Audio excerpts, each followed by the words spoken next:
I love the challenge of it. Actually seeing if I could do it, test to me, because running a business remotely or from overseas, somewhere like Bali, is a true test of your business, right? Because you have to have systems in place that enable you to do it. I had to come up with a new management structure that enabled my staff to, and it actually made the best business better because it gave people more responsibility, right?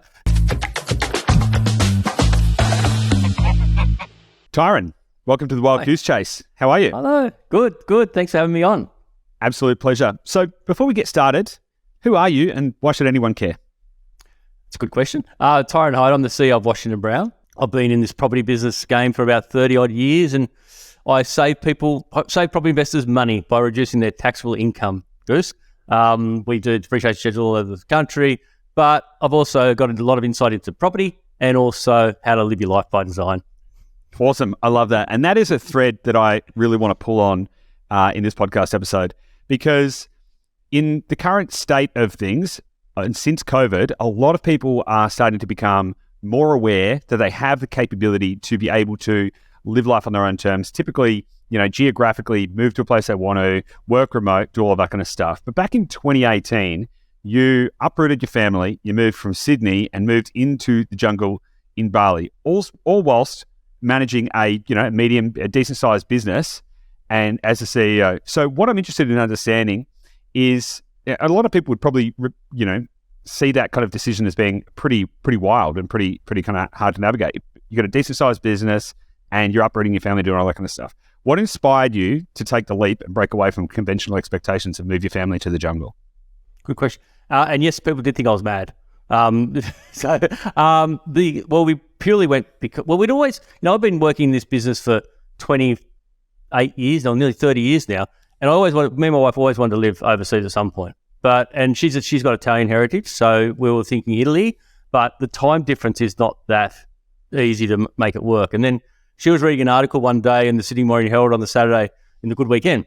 And it was about this bamboo school in the jungle called the Green School, which is a fascinating building. And I know you're in Bali and you should really check it out. But but we moved for the Green School. We wanted an adventure, but mainly it was for the educational system of the Green School and the lifestyle there.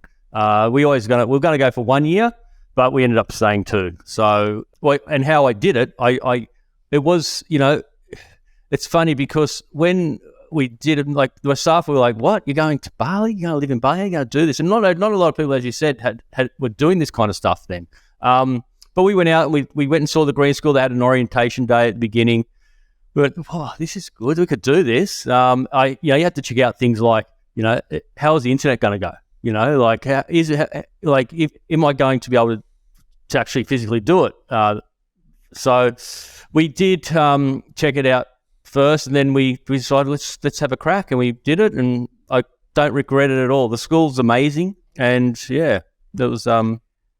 So what was happening in your life that actually made you want to do that? Because normally this kind of a significant change is, you said you wanted adventure, but if you asked 100 people on the street, what do they want? Probably 99 of them are going to say something like travel and do all of this kind of stuff, bit of adventure, things like that. So what allowed you, what was the catalyst that actually made you go and do the thing that other people didn't do? A challenge. I love the challenge of it. Actually, seeing if I could do it. Test to me, because running a business remotely or from overseas, somewhere like Bali, is a true test of your business, right? Because you have to have systems in place that enable you to do it. I had to come up with a new management structure that enabled my staff to, and it actually made the best business better because it gave people more responsibility, right?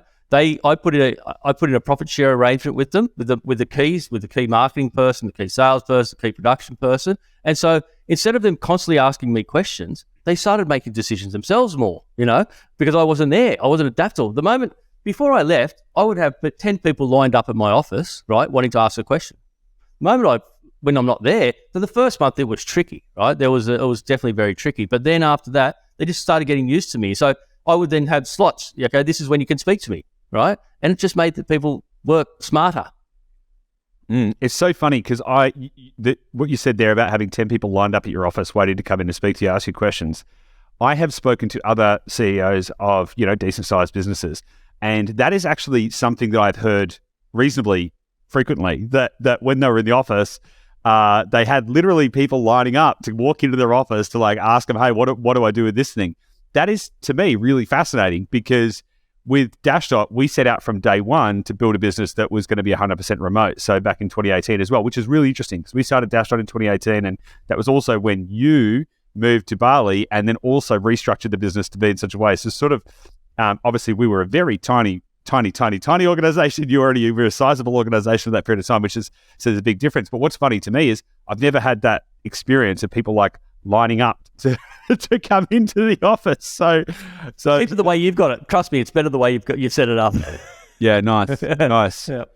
Yeah. And how did you? Can I ask a question about the profit share? We don't have to go into the nitty gritty details, but I have spoken to a few other business owners who are interested in helping their team to have a stake in the outcome and be incentivized for the success of the business. How did you think about developing a profit share, and kind of what outlines and what lessons could you provide that might help other business owners who are thinking about this kind of thing to be able to, give them some structure to think about that in their own business? Yep. Look, I guess I'm at the point in my life where I don't mind discussing these things. Like it could be like, but you know what? It's what I did, and what I did. So in 2007, so when I actually did it, it was actually the worst time to do it because the tax laws had just changed as well in depreciation, right? And you can no longer claim the depreciation of the second-hand plant and equipment item. So here it is. Washington Brown had just turned 40. I just threw a massive party. I hired out the whole of the museum in Sydney. Had about 400 guests there to celebrate Washington Brown's 40th party. I just rewrote. The laws had changed. I wrote a book called Claim It. And I had to then rewrite the book called Keep Claiming It because the laws had changed. So the first book became irrelevant.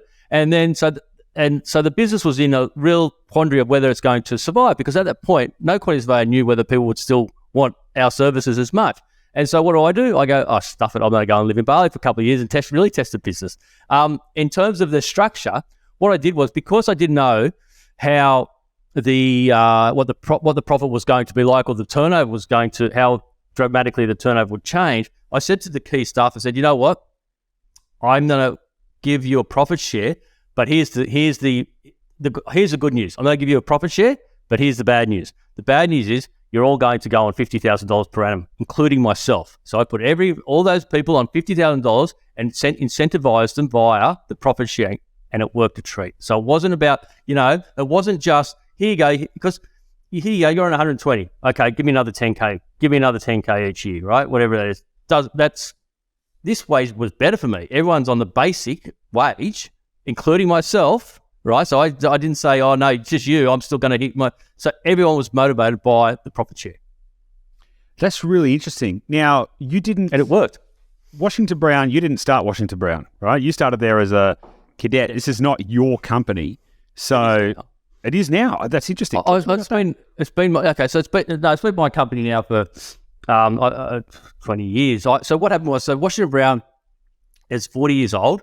I started there as a cadet. I actually worked there voluntarily for the first year for myself because I went to uni for 2 years, did a construction economics degree. I backpacked for 3 years, and the one thing I learned when I was backpacking, the number one thing I learned about backpacking and working over in the UK was that I didn't want to work for minimum wage ever again, right? So I came back and I finished the degree. But at that point, I was 24 years old, and I thought I was too old to get in the property market at 24. Can you believe it? So there was an ad at Sydney at University of Technology for cadet wanted, and because I felt old, I stole all the ads on the. It wasn't a very good, but I stole all the ads on the, and I was the only one that turned up for the interview. And I said to Tony Brown, who's the Brown in Washington Brown, I said, look, give me a year, just let me work here for free for a year, and if you want me to continue, then you can start paying me. And of course, he loved that. And so we then built the business together, but I started the depreciation side. I wrote my thesis at uni on tax depreciation. Not the most exciting topic, but I love it. And so that side of the business kept growing and growing more rapidly. We got Meriton as a client, and then Lee, a lot of big clients, and that business grew.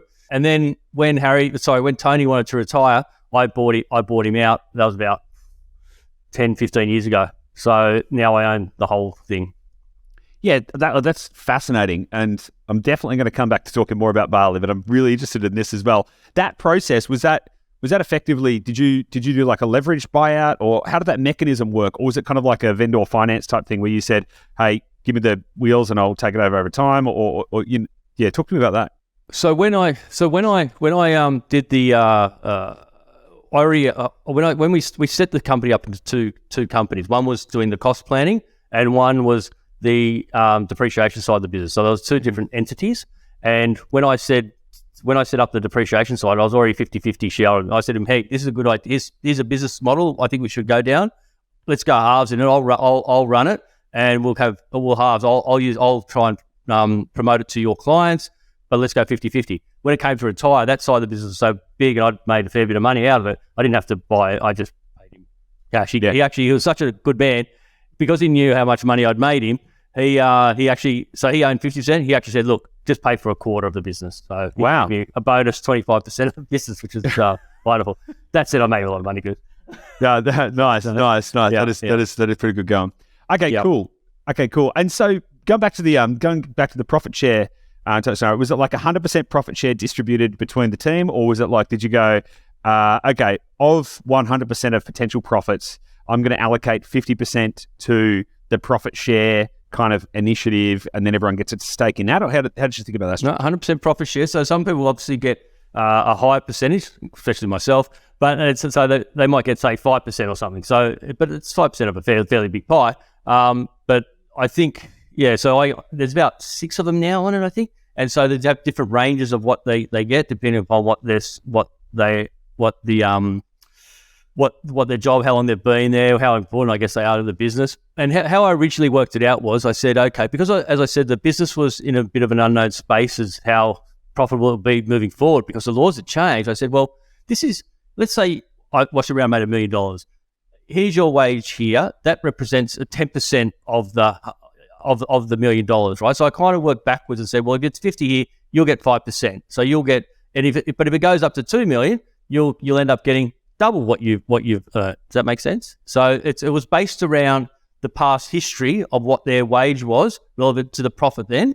And then I said, well, moving forward, let's hope that it continues this way, or let's make it even better, and everyone's going to win. And it's made it even better, which is pretty good considering there's a lot of less property investors out there. Like I read the other day in the Fin Review that there's like 30% less property investors than last year. But we've grown 40%, which is pretty good for an old company. That is pretty good for an old company to grow 40%. That's bloody great, actually. Well done. That's awesome. And so you've still got that plan in place with those key team members. Are they all still the same people that are in the business? That's the average length of employment at Washington Brown is 12.7 years. I can't get rid of them, Goose. That's a good thing. So how has that structure changed your relationship with the business and everything? My assumption is those individuals will be taking on more responsibility. You've kind of implied that already. They're going to be acting like owners. They are, absolutely. Has that freed you up? How has that changed your life? It's definitely freed me up. So definitely, like they you know what? Here's one funny thing. So before there wasn't as much focus on the bottom line, right? So it's just like, oh, let's have a work party to Chris. Let's go skiing, right? And let's wash around, fund it, and like let's go here for Christmas parties. And there's big. Now it's like, oh no, we don't know what to do that. We just want a small Christmas party because they know it affects their bottom line, right? It's funny how when it's actually hurts your hip pocket, how much focus they've zoomed in on the bottom line, just on the top line. So it made them more financially savvy as well. They get access to the books, like I don't hide anything. It's an open book, which is good. But it certainly freed up my time to focus more on the business and less on the doing report stuff and doing inspections and all that kind of stuff. And the Bali definitely helped that. Yeah, nice. And just before we move on from this topic, did you learn that from somewhere? Was there something that inspired you to do that, or just go, I want to do this, I'm just going to go work it out myself? I came up with the idea myself, and I've actually, it's funny, whenever I mention anyone, they've gone, that's great. But it was purely because it was because the laws had changed, and I had no idea. At one point, I was getting calls from my competitors going, what are we going to do? It came out of the blue, like, what are we going to do? This is like, but it hasn't actually affected it that much. We were all a bit shocked. I still don't think it was the right decision by the government, but we're all a bit shocked, and that was a catalyst. Well, I don't know. I was like, well, I didn't want to lay off people, right? Because that's not really what no one wants to lay off people. But I thought, well, how can I still make them? If my profit went right down, well, I can't just keep I'm not going to lose money just to keep people on. Well, how about you have a bit of a risk with me, and let's see how we go. That was part of the reason why I put myself on 50K as well, because we're all in this together, and it worked out brilliantly in the end. But it certainly kept me up at night when it first launched. Yeah, and to tell them as well. Imagine to tell them, here you go, you're on XYZ money. Sorry, I'm just going to cut your wage in a third. Are you okay with that? Yeah. Really fascinating. And so that was right about the same time as you were moving to Bali, right? Yeah, just before. So that was another thing. Okay, so throw it all up in the air. No, this is good. This is really good, because the question I've got next is, what I'm trying to unlock is the fact that most people get in their own way. Their limiting beliefs are the things that stop them from creating the life that they want. You obviously found a way through some of those limiting beliefs to create a new kind of management model that worked, and then also to move countries and start living life on your own terms, whilst also still managing the business. Because a lot of people think one day, after I've done all this other stuff, I will then have the freedom to go do the travel or do the adventure or do the challenge. But you did that at that same time. So my question is, what were some of the limiting beliefs that you had to confront or overcome on your journey to creating a life by design? Limiting beliefs, I guess. Our business is very technical, right? And so I had to have trust that the reports were still going to be so there's certain levels of reporting that I have to check. So, for instance, if a building's worth or construction cost is over 5 million or something, or we have a system where I still check, but I put in a system into place where, if it's this level of hardness within the reporting, it comes to me. So I had to put a system into place where I get to cross-check one report a day rather than doing 50, right? So that was the one thing. So having that belief that I could do that and put all those little checks and balances into place made it more comfortable for me to trust the system and the employees and everyone to do that. And I guess that's the one thing that people would get stuck in, that they don't trust the staff enough. However, if you put systems into place that nullify mistakes, that's how you can overcome and live the life that you want to. What about for you, not just in the business? So putting better systems into the business, good. What about for you? What limiting beliefs did you have to overcome? Because not many people are sitting in Sydney going, I'm going to uproot my family and move them to the jungle because I found a really nice school that's made out of bamboo. Sounds good. Let's go. So what limiting beliefs did you have to overcome, or did you and your family have to overcome? How did you reframe them? What impact did that, and what impact has that had on you since then? Well, so definitely the limiting belief was all about a daughter. The reason that we went was this the right move for our daughter? Me and my wife knew we'd love her, but she's a bit of more of an academic, and this school is a bamboo school in the jungle where there's no exams, you wear thongs, there's no homework, and it's hot, there's no air, there's no walls, there's no air conditioning, and you're in Bali, right? Was it the right move for her? Was a limiting belief? Is it just, are we doing it for us or are we doing it for her? We believed that it would be, when she gets older, she's going to look back on this time and think, you know what, that was pretty cool. It was hard when it was there, but it was, I think she's going to look back. She's already starting to go, miss Bali, but so that was a limiting belief. Was it the right move as a family to go and to do it? Rather, was it just for me and my wife, or was it for the family? And now we don't regret it. It was the best 2 years of our life, because I've been with my wife since I was 17. We first kissed at high school, and I'm 52 now, right? And so been in the business a long time, been with the same partner for way more than I haven't been. So we just had to have the limiting belief, I guess, get over the limiting belief that it was going to be for our daughter as well, was the main thing.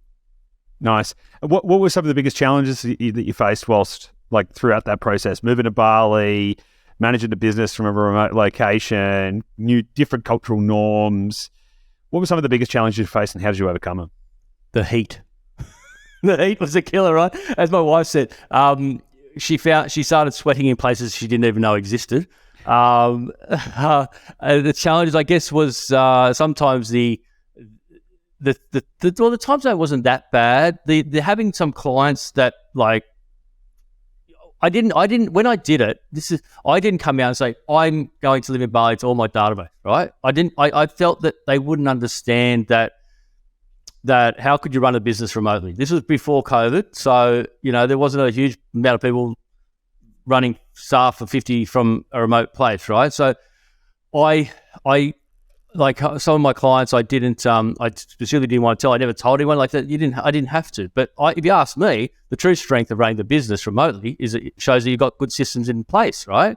If you have to, I saw when I was about 21, I was a seminar junkie, and I saw a guy by the name of Brad Sugars on stage, and he said something that really struck with me. And he said, if you have to get up at 7 o'clock every morning and go to your office, and come home at 7 o'clock every night, you haven't got a business, you've got a job. And who wants a job, right?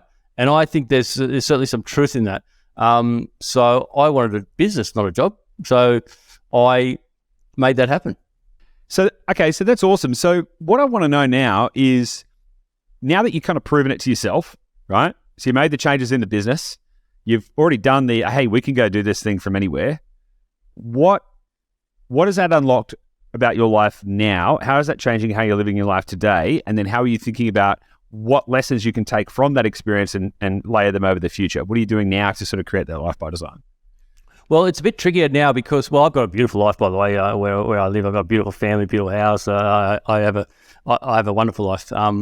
But in terms of doing that again, my wife wrote a book about this Bali journey called Our Green Change. And so what we're thinking next is, my daughter wants to go to Oxford and she wants to study history, and she's quite smart, so she might get in. And so we're like, well, people are asking my wife, so what are you going to write next? And so we're thinking that if she does get into Oxford, we might try it in Europe, and she can write a book called Our Gap Year. And we'll have a couple of gap years over there. That's and now that we've done it, right, it's a bit trickier, Europe, the time zone. But it can be done. I think it could be done. So that would be my next ultimate goal, to be honest, living a couple of years in Europe and still running the business from Portugal or something like that, I've actually been looking into that recently. So I've been time zone mapping and also climate mapping. So trying to match up, because I hate cold weather. I'm not that into it. I've spent a bunch of time in the UK, don't like the cold weather, not into it. So I'm kind of like, all right, where is sunny and hot, and also what are the time zones? And the most difficult or challenging kind of time zone, I think, is kind of along that east coast of the US and in the Caribbean. For me, I like to get up early in the morning, so you would have to work late at night to kind of make that work. But Europe actually kind of seems to work pretty good. If you can get up early, which I love getting up early, if you can get up early, there's enough crossover time that it can be, wholly functional. So, I've actually been eyeballing maybe going and just spending a few months in Tuscany or something like that whilst running the business. Well, I just got back from Canada, and I had a client who is incredibly rich, and they have these. They sent me over to this doesn't happen often, everyone. This is a one-off, but he sent me over to. They've got a 5-bedroom chalet in Whistler, so I had to inspect that, so I stayed there for 6 nights. Then he sent me to this place called Revelstoke in Canada, which is just beautiful. Then he had a house in Phoenix, Arizona, and so they sent us there. And he's got this $25 million US house in Malibu. So if you go around all inspect these properties, right? And it was doable. That time zone there is very doable. By the time 4 o'clock in the afternoon there, it's about 7 or 8 o'clock here. 7 or 8 o'clock in the morning here. So you'd have the whole day out. Then you just come back and you can work a couple of hours and then go have dinner, come back if you and finish what you did. It was perfect. So that's a very doable time zone. Yeah, west coast of the US. I like it. I was recently spending a bit of time in San Diego and stuff like that, and I was like, this is great. I've got the morning to just, for me, focus on deep work, just uninterrupted type stuff, and then a few hours of meetings in the afternoon. It was great. Talk to me about the book, The Green Change. So your wife Sandra wrote that book. I'm sure that you've at least got a few mentions in there yourself. What's the nature of the book? What's it about? Why should people check it out? Okay, so Well, the nature of the book is about our journey the title is A Journey to Grade School, Bali and Beyond. What happened was she's a very good writer, beautiful writer. She was writing a lot of long-form Facebook posts, and she would get so much traction from them while we were over there. And it'd be more about the cultural side of Bali, not just like...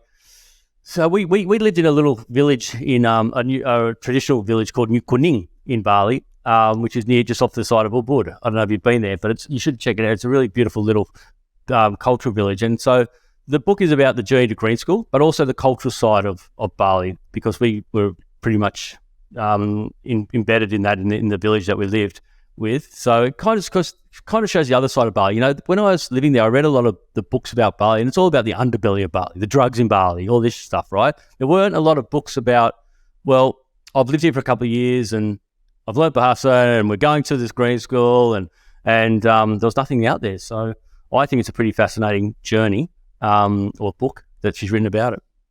What did you learn from the Balinese culture that's stuck with you today? What has changed after being embedded in the culture for 2 years? What have you taken away? They're beautiful people. The ceremonies were, we got invited to funerals, and the amount of ceremonies that they do, the respect they have, the smiles, like we had, I made more Balinese friends over there than I did Western friends, for sure. And I've still friends like that. They suffered big time during COVID, obviously, though, which was really sad. And, I don't know, we help some, obviously, but you can't help them all.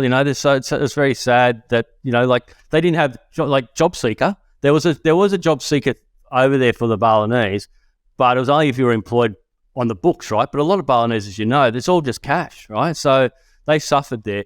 But what I learned about the cultural side, I guess the beautiful nature of the Balinese. I don't know how more to describe it, but what have you taken away? Is there anything that you and your family, living back in Sydney now, that something that you've taken away? It could be an appreciation for something or don't take things for granted. You just don't take things for granted.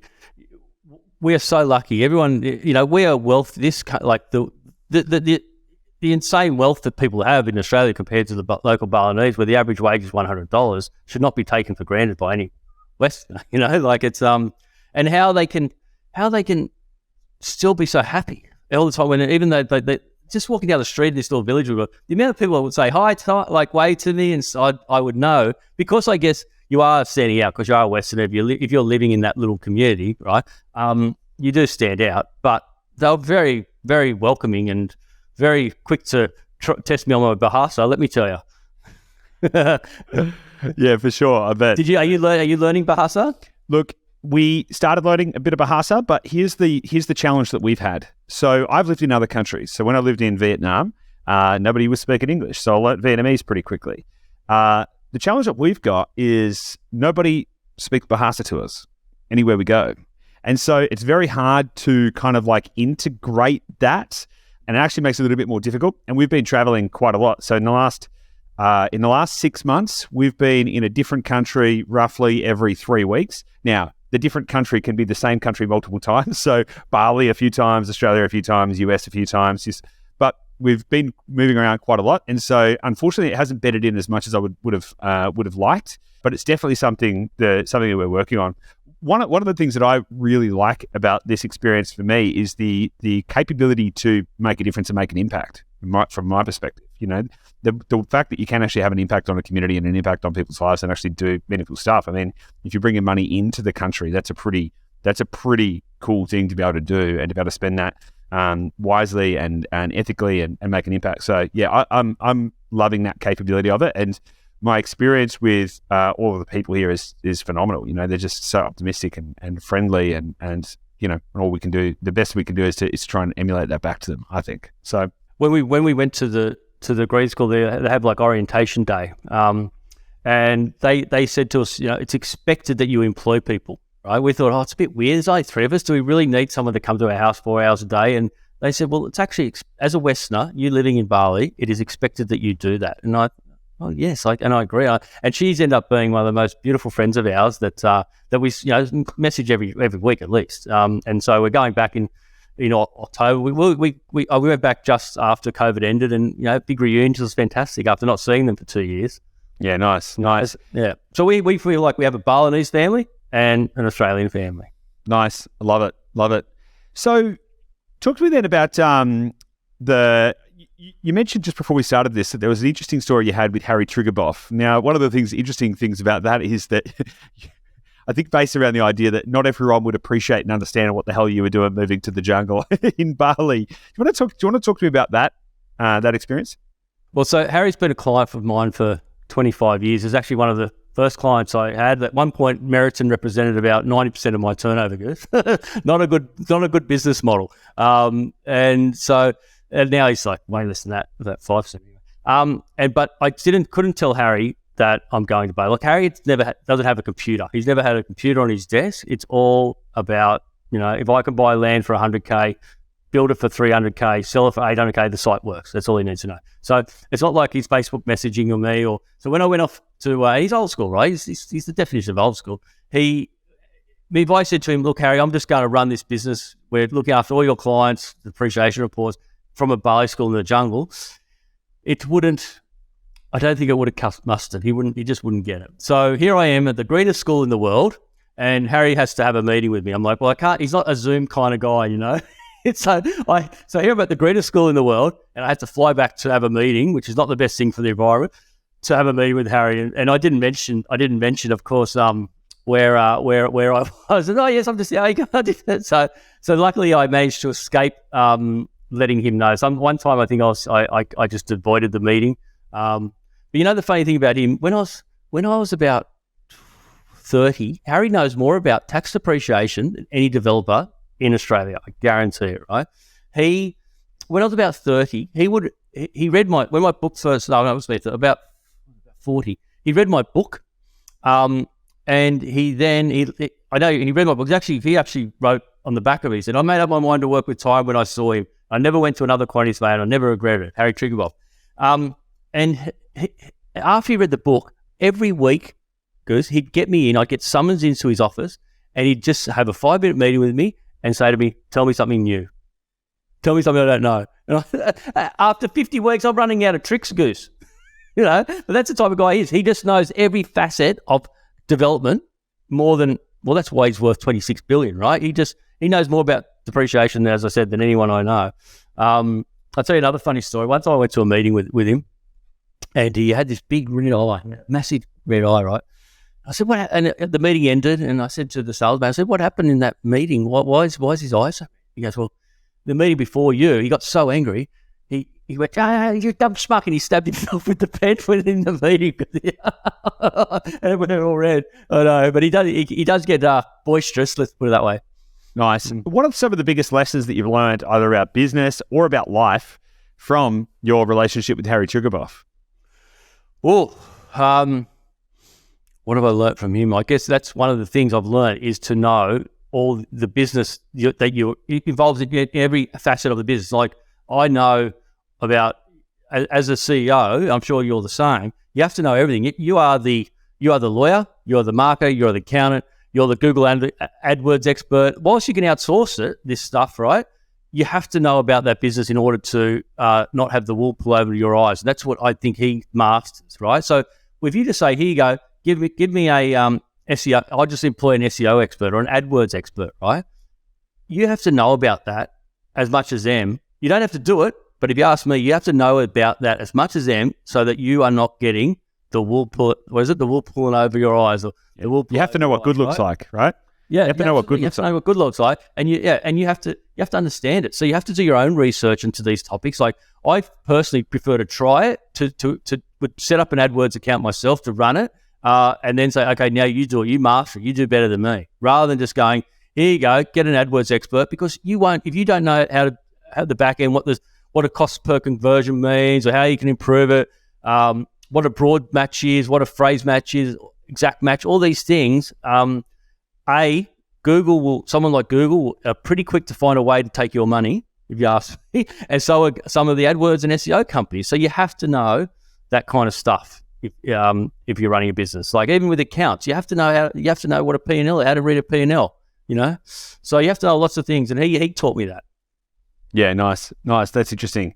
Yeah, he's definitely a unique character, and it's pretty cool that you've had the opportunity to have such a long relationship with him and pull some of that stuff out. Yeah, no, it's great. It's great. He's 91 now, I think. Talk about the definition of optimism. He just sent us a site the other day. I think it's going to go for 10 years, and he's 91. Wow. Yeah. Wow, that's awesome. That's awesome. So he's obviously making decisions that he's they're just doing. Why do you think it is that at 91 he's still going in the game? Why hasn't he given it up? Why hasn't he walked away from it? What's your opinion? I talked about that the other day to someone. The challenge. I still, if he stopped, there's no way. He would probably pass away quicker than if he continued working. He gets up even during COVID. He went to the office every day. You'd think at that age you'd be worried about COVID. He went to the office every day, right? And I think he made most of his staff go in the office as well. So I think he gets up. He just loves the challenge, Goose. Like when you're 26 billion, you don't need the money, do you? It's just I think he's just constantly thinking about how do I improve? What do I do? How can I make things better? He's even now he's still complaining about facade upgrades to me the other day, and I'm like, Harry, it's okay.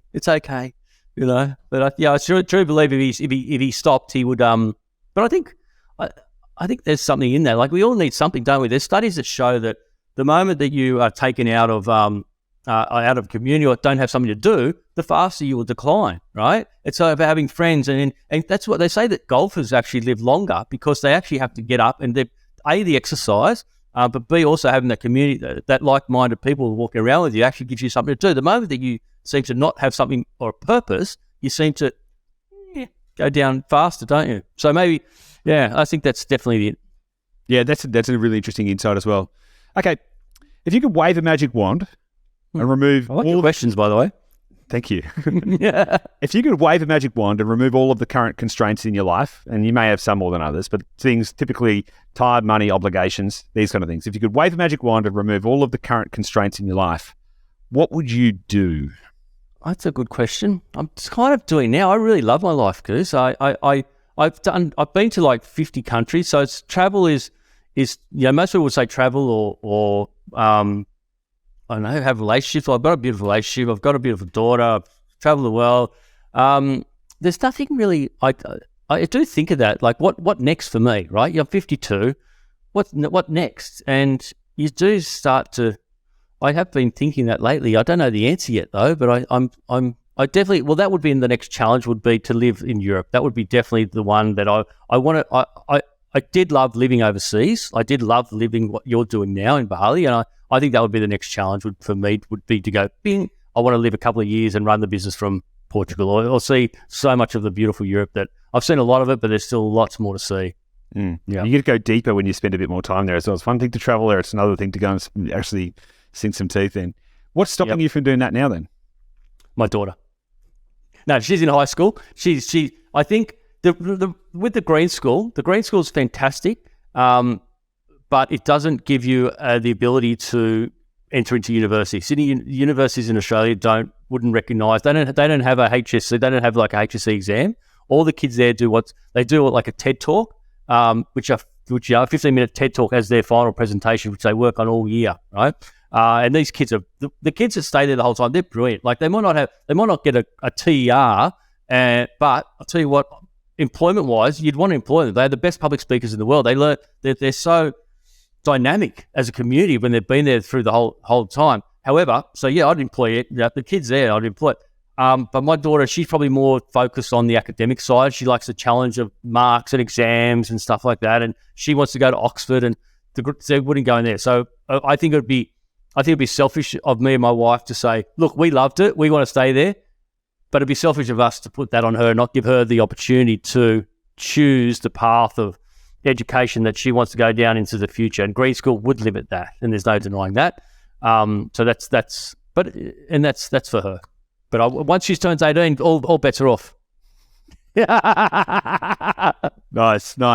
So what advice would you give to other entrepreneurs or other people in general who want to create a life by design in the way that you have and are perhaps scared, fear of failure, just like not able to take that next step? What advice would you have for people to help them break through that and to create the life. You've created a life that you're living on your own terms in your own way, and you seem very happy with it. So what advice would you have for other people on the topic? Firstly, let me say that I'm very lucky to be in the position that I can do it, right? That, you have to have some money to do it. If you're in a job where so don't take it for granted is what I'm trying to say, that I could do that, right? Same with yourself. I'm sure you appreciate what you've got, and you've got to live that moment to do it, right? However, it's also more doable than you expect, right? So especially now, the way the world's gone up. So it is very doable in terms of the internet over there, the backup systems that they have in some of the WeWork type places, Outposts. I don't know if you know that one, but there's a lot of communities where you can go and work in these beautiful air-conditioned offices and do it. So my advice would be, it's doable. There's a whole digital nomad community that go from like Vietnam to Cambodia to Bali. And if I was younger, if I was like 25 or 30, I'd be what a way to live, just working, traveling like that. Not so when I was young, I was backpacking, but I wasn't working. There was no internet back when I was 20. So to be able to do that now is very doable. Like, you don't know where people, when you get on Fiverr or employ someone on Upwork, you don't know where they are. You can live a beautiful digital nomadish life these days, and more doable than you expect. There's actually, at the Green School, whilst it's expensive, there's a lot of single bums there as well. So that you don't have to, whilst it's obviously a private school, it's less than what it costs to go to school here. And at the Green School, the class would only have like 15 students, but 3 teachers. So you're getting a lot more bang for your buck than you would be here. And as you know, the cost of living in Bali isn't as high as bloody Sydney at the moment. That's for sure. Yeah, that's for sure. And an interesting thing about that is a lot of people think about digital nomads and they think, oh yeah, it's cool if you're sort of like in your 20s or in your 30s and you're probably single and you're traveling around, laptop lifestyle, doing that kind of stuff. But you were able to effectively do that. You went to a place for 2 years, but you were still effectively able to create that structure in your life with a decent sized business and a family and all that kind of stuff. And so it goes to show that you can also have a decent sized business. And, you can also have a big business and still do it. So it's not just something where you're like, okay, I'm just going to become sort of some, footloose and fancy free person doing, part-time little bits and pieces of work on Upwork. You can run a significant business whilst doing that as well, which I think is pretty awesome. What do you think? Yeah, I lived it. I loved it. I wouldn't change what we did forever. But I guess you can do it if you have the right structure in place. It really is. And also, I guess I'm really lucky. I guess you make your own luck a bit, but I have a really good team of people that are at the high level that have been with me for a long time. So they know the business. They've built the business with me. And that really does. That helps. It also helps that the business that we're in is not something where you have to, like a mechanic, where you have to fix a car on the spot, or you're a carpenter where you have to build here, right? I can't remember the last time, Gu. So you really need a business where people don't have to come to you as well, right? So I can't remember the last time that someone said, "Oh, hi, my name is John Smith. Can I come and see you and have a sit down meeting with you and talk about your my building that I want you to work out what the construction cost was?"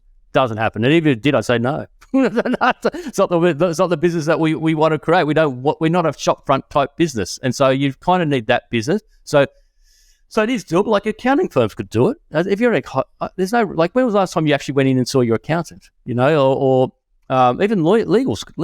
I don't go and see my lawyer. There's a lot of professional service businesses that could work remotely.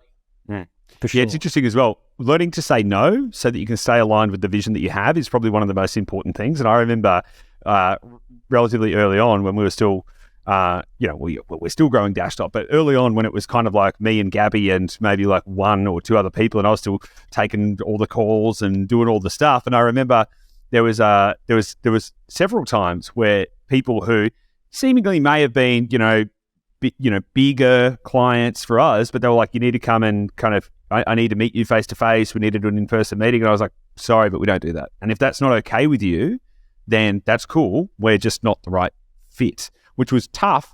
Particularly totally. It's like you're like, oh, I need your business. I need your business. Yeah. It was far more important that we made sure we maintained the vision of our life. Final question I've got for you. If you lost everything, right? No Washington Brown anymore. No nothing. You lose all of the wealth that you've created. You've got like your family's still there. So let's not get too macabre about the kind of scenario. But you lose everything. No one knows who you are. You don't have your Rolodex. You don't have your reputation. Go back. Start again. You're 20 years old. What would you do differently or the same? Would you try and create the same life that you've got, or would you try and do something differently? And what would you do? Okay, so I guess I'd try and look. You know what? When I've done a couple of marathons, right? And I used to run along because I started with nothing. My father lost all his money, and so in a property deal, and so I didn't start with anything. I started with nothing. As I said, here I am volunteering for God's sake to work at Washington Brown. And I used to run along here, where I live in Clovelly. And I used to run along this. I used to look up at these houses here and go, man, one day I'd kill to live here. And I do. And so that's what I'm really, and I never forget that. What I would do is probably, I guess the tools are different. So it's looking like, when I was 20, as I said before, there was no internet. So I couldn't have even dreamed of doing what you're doing or what I've just done. That would be like something from the moon, you know what I mean? Like there was mobile phones, so let alone having. What if it was today? What if you lost everything today and everyone forgot who you were and everything like that? Same technology exists and everything like. Would you try and rebuild what you've got? Would you try and build something different? Oh no, I love what I do, so I'd try and build exactly what I've got, the lifestyle I've got, the business that I have, and the friends that I have, and the staff that I have. I wouldn't change that for anything. Yeah, no, there's nothing. There's nothing I'd change. There's nothing I'd change. Nothing I'd change. I'm happy. Love it. Tyron, thank you so much. It's been a really good chat. Appreciate it. Thank you. I love it. Thank you. Speak soon.